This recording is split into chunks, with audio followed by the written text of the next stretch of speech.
TGR. E3 was pretty epic, especially for us Nintendo fans.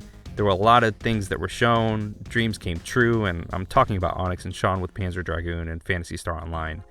And there were a bunch of surprises, especially on the tail end, if you know what I'm talking about. First off, if you've already gotten Cadence of Hyrule and have already started playing it, then let us know what you think in the comments below. We'd love to hear your thoughts. One of the biggest surprises that we saw in a previous Direct before E3 was Cadence of Hyrule. I bought this game the moment that it became available, and I've been enjoying it ever since. The two-player mode is great to have a friend or family member join in on the fun, and I haven't had a chance to play more than a few hours, but I am loving this game. It scratches that Zelda itch that I've been having lately, and I can't wait to get into more of the dungeons, landscape, and story.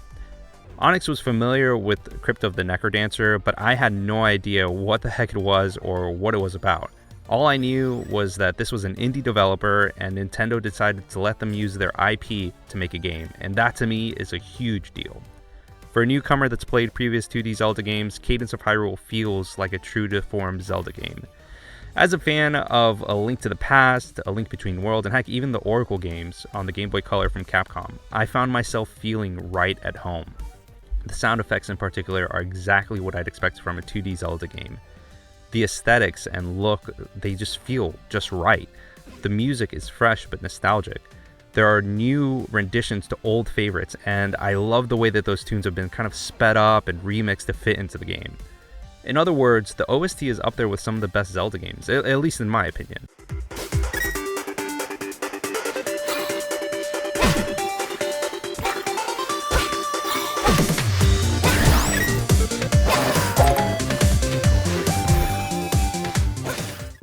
It's a natural addition to the Zelda universe, albeit an interesting one, especially for a spin-off title like this.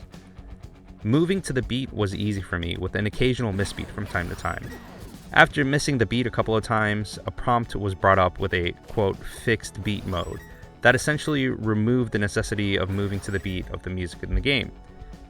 What ends up happening is that enemies only move when you move, making it feel kind of like Super Hot, but with a Zelda spin to it. The reason behind this mode is to make it easier for people that are having a tough time keeping with the beat in the game. It's a nice crutch for newcomers to the series like me, but I went back to the regular mode after playing a few minutes of fixed beat mode. The only drawback that I can really see from using fixed beat mode is actually a result of the upside of it. If enemies only move when you move, then you can't necessarily sit and wait for them to come to you, which I do from time to time when playing regular mode. Instead, you have to pay attention to their moveset and can feel lost the moment that you pause and then unpause and jump back into the game. And that sentence sounds a little weird just because that's how you play any game, but you'll get it once you actually jump into the game from fixed beat mode. Aside from that, the mode doesn't take any gameplay experience away from what I can tell, and that's a good thing.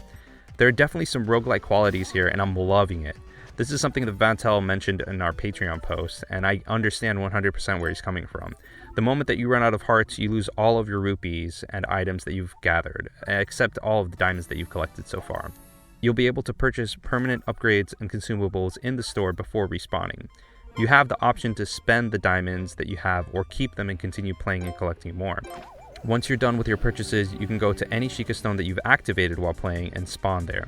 These are the same stones that you use to actually revive players that have died while playing in 2-player mode. Getting diamonds seems pretty easy. You can power up the Triforce as you play the game by not missing beats and not taking damage. The longer you keep on that beat, the better the loot once all the enemies are beaten in an area. In a sense, they're easy to farm. If there are any other ways of getting diamonds, I haven't found it yet. If you know of any other ways, let us know in the comments below. So far though, I am loving this game. Just off of the few hours that I've played, I definitely recommend it to any Zelda fan. It's just enough to scratch that itch, like I mentioned before, but it feels fresh, it feels unique, and it feels different.